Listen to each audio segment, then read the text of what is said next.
Okay mga ka-BBG, naghahanap pa ba ng ramen?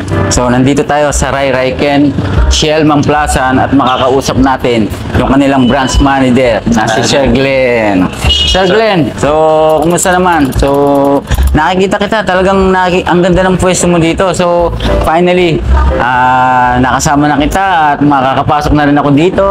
So kumusta sir? Ito, business, syempre, ito, parati tayo sold out, pag weekends. Busy Okay, okay, pero pag ganitong araw, medyo tayo. Yeah, May so time. ngayon, yun yung first time ko makakapasok dito at maraming salamat kay Sir Glenn, no? Glenn Pillarina na makakapasok na tayo finally. So, pasok tayo. Sir Glenn, tour muna kami Pasok. dito. Ayan, Sir Glenn. So, usually, pagpasok ng mga customer dito, uupo na sila dito. Yes, pagpasok, syempre, may welcome sa kanila. Okay. And then, tutur sila sa table. Depende sa numbers nila. So, kung apat sila, upo sila dito. Then, the menu. Ayan. First page natin is all ramen. Uli. Ayan, siyempre, specialty. Yes. So, meron tayong mga veggies, seafoods, and spicy beef. Ayan. So, nandito makikita nyo sa menu nila yung mga pagpipilian tapos yung mga presyo, no? So, meron nga dito na parang batchoy ramen. So, yun yung parang tinatawag na fusion, no? Yes, this is the originality ni Rai Ken. Yes. Fusion na ramen. Rai Ken. So, ang Rai Ken ay nag-originate. Ang history niyan ay, nakakatuwa yung story nito eh. Yeah, actually, it's Rai Ken is from Japan talaga siya. Okay. From Japan. But the name of Rai Ken, it means, kuwan siya, from the term of laylay ng China. So, naging Rai. Oo, hirap yung mga Japanese sa L, eh, no? So, yun, Okay. Bigas, yung laylay, naging Rai. Rai, yun. Then sa So, parang Philippines, welcome. ganun pala yun. Then sa Philippines, ang pinaka-founder niya ay si Sir Si Sir Benji Garcia. Benji O Garcia. Okay, nag-start siya noong 1990, Since 1993. 1993. And then, so yung branches nito sa Philippines ay dati nasa 30 na eh, no? Oh yes, 30 plus. Okay. So, isa ito dito sa Shellman Plaza, yung Rai Ken na pwedeng-pwede niyo puntahan, no? No, yes. So, yung mga ino-offer nyo dito, hindi lang ramen, siyempre, Sir Glenn. So, may mga rice bowls. Yan, mga rice bowls. Yung mga terminology nila, talagang Japanese, siyempre. Ayan, maki and sushi, yan kanilang mga specialty dito. Ano ba yung mga laging ino-order dito, Sir Glenn? Nakita pag mga group meal. Group meal? Or mga group na ganyan, meron tayong mga partner for sharing. Ito for sharing siya lahat. But, Okay. For 3 to 5 persons. Pwede siya. Then meron din tayong mga single order with rice.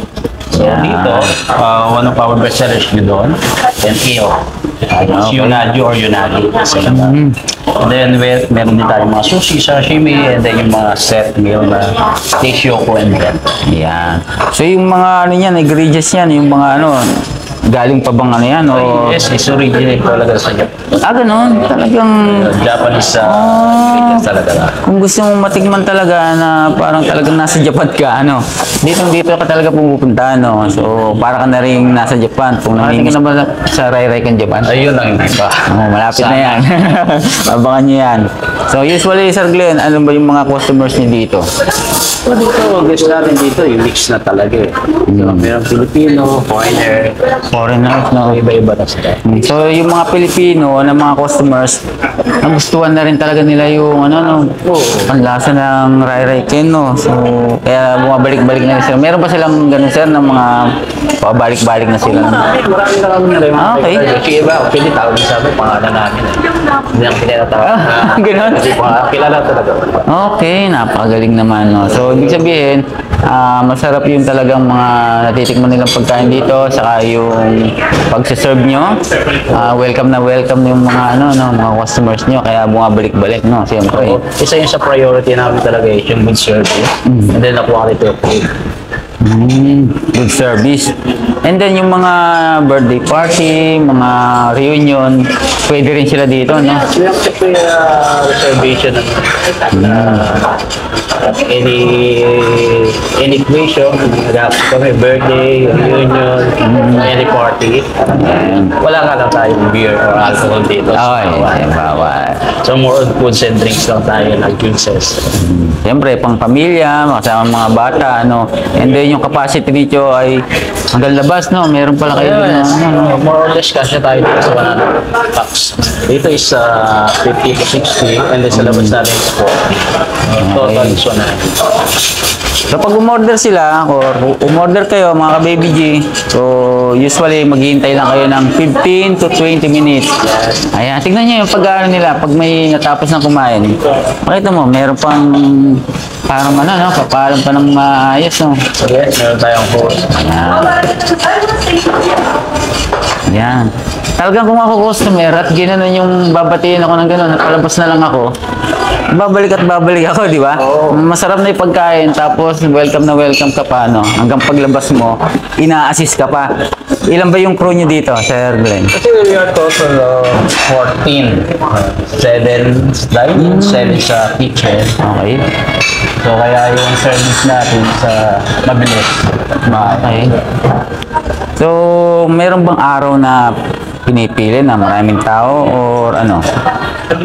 Actually dito kasi sa atin dahil nasa loob tayo ng SDEX, dito talaga is unpredictable. Oh. So, any day, minsan bigla tayo mapupuno. Pero surely, pagka weekends, talagang Weekend, tayo. punong-puno talaga, no?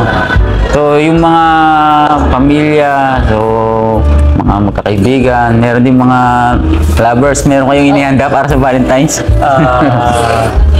Surprise na siguro. Secret, okay? So, pagka nag-order ka dito, ang tinatanggap nyong payment ay cash and cards. Yes, yun ang mode of payment natin. Mode of payment, okay. So, ang opening ng ano nyo, We're open at 10 a.m. to 10 p.m. weekdays. And then weekends, 10 a.m. to 11 p.m. yan. Siyempre, di mawawala yung chopstick. Pag hindi marunong mag-chopstick, may kutsara rin, no? Kayo mag-alala, may kutsara rin. Yes. Pero di tayo exponent for us. O, tapos mga condiments. Ano to? Usually ang mga condiments nila So, yan is sa Japanese soy sauce na to. Oh, masarap siguro to. Japanese soy sauce na siya. Meron tayong mga complete, meron tayong tongkol. Ayun, ito. Halika. Sorry, meron pa rin silang ganito, no? Parang may mga customers na gustong-gusto yung mga ganito, no? Komportable. Oh, tapos mga condiments. Yan. Tapos, yung ano nila, may mga ilaw. Tapos yung, makikita mo talaga para ka nasa Japan, no? Pag nagpa-picture ka nga sa part na to, eh. Halika. Pag nagpa-picture ka nga sa part na to, para ka talaga nasa Japan, eh. Marunong ka na rin magbasa ng, ano? Nihongo. Ayan. O, tapos sa part na to, ano itong mga... Ito yung kuha natin is sa part ng bar area natin yan. Ah, bar area. So, sa Okay. mga drinks. Tapos ito sa kaya dito yung gas na yan. Ikap natin ito is to access. Kasi parang hindi na iikot. Alam ko na ulaws kami. Okay. Ito, Madaling kunin ang server. mga drinks, tapos mga incan, tapos mga mineral water nandito, no? So, kompletong-kompleto. So, Sir Glenn, invite mo na yung ating mga kababayan, no? So, na pumunta at pasyalan kayo dito sa Rai Rai Ken. Yun, sa mga gustong makatikim o manasahan ang tunay na Japanese, authentic Japanese foods. We are Rai Rai Ken. We are located at SLEX.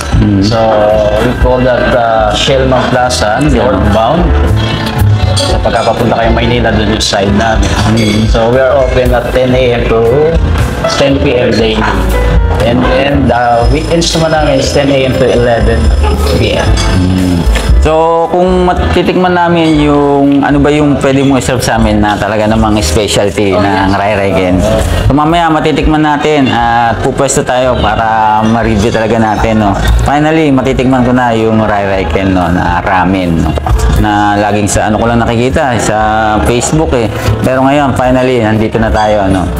So, maraming salamat, Sir Glenn. Na-welcome kami dito, na-invite kami dito para ma-feature yung inyong lugar dito. So, maraming salamat. Baby G, punta na kayo dito. Bye-bye.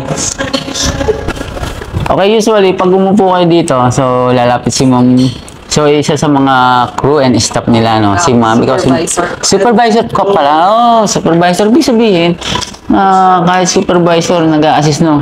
Talaga naman. So, pag ganito, order kami, halimbawa. Yes. So, siyempre, first timer, hindi namin alam kung ano yung ano. So, ikaw naman magsasuggest sa amin na ramen na gusto namin tikman. Bali, yung specialty natin dito, sir, is yung mga ramen po. Ito po yung mga binabalik-balikan po ng mga regular guests namin. Our Okay. best seller po dito, itong seafood ramen. Okay. Miso ramen and gyro ramen po. Mhm. Pag gusto naman po nilang spicy ramen, we have tantan men din. Yan. So, parang ang laki ng servings nito, no? Pwede siyang 2-person po. Okay. Sige, ganito na lang. So, ano yung pinakaano nyo dito? Ito po, seafoods. Ito? Opo, Seafoods? seafoods ramen. Puro seafoods po ang mix niya. saka This one naman po is miso, pork. pork. So, ramen, apo. Sige. Ito Try namin, ma'am, yung seafood ramen and then yung gyro ramen na beef, no, na tawag. Okay? Siyempre, hindi natin pakakawalan yung chance natin na matikman yung kanilang maki and sushi. And then, ito nga, ang pinaka-bestseller niya. Yes No? po. Sige, bigyan mo ng isa niyan. Tapos, may mga drinks din sila na available dito. So, dito naman, meron po ba kayong may sasuggest sa amin Yes na po, drink? cucumber lemon po. Fresh cucumber lemon po. Ah, wow, masarap to ah. Sige, isa niyan. Good for, ano na yan? We have pictures po. We have Pictures. glass din po per glass. Sige, yung pictures na lang. Picture na po. Okay. Yun lang po. Okay po. At testingin natin to. Okay po. Maraming I'll just salamat. repeat the order, sir. Seafood ramen, gyro ramen, California maki, and cucumber lemon picture po. Okay, and then maghihintay tayo ng Then, 10 to 15 minutes po. 10 to 15 sir. minutes Yes, na. Okay, so thank you. Okay po.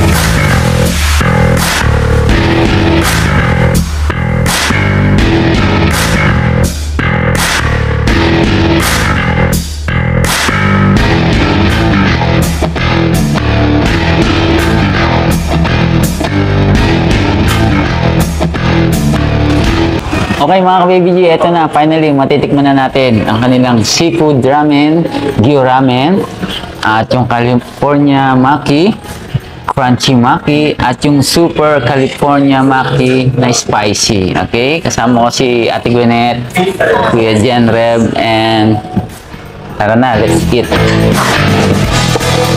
Oh.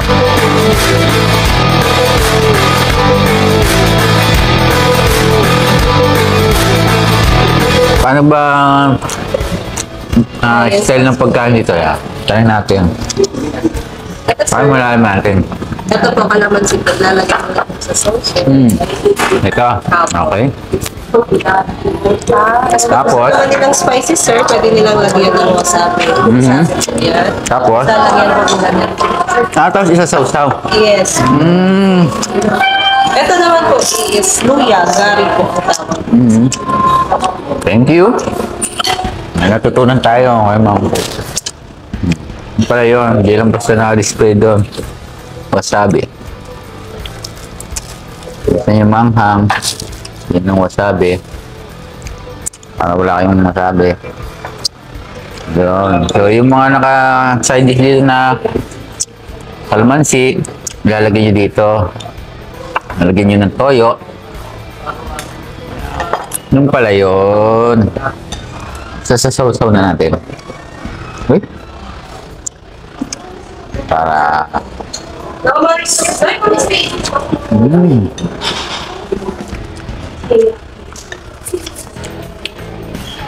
Mas ma-appreciate mo yung sarap niya.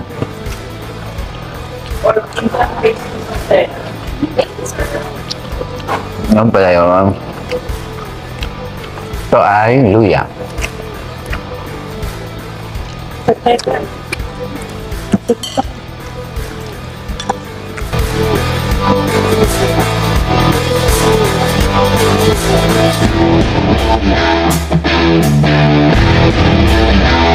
So ano pang hinihintay nyo mga ka-BBG? Pasyal na sa Shell Mamplasan SLEX northbound para matikman ang Rai Ken Japanese restaurant franchise that serves authentic Japanese food to thousands of customers for over 15 years. Tikman ang kanilang masarap na ramen at iba pang masasarap na Japanese food.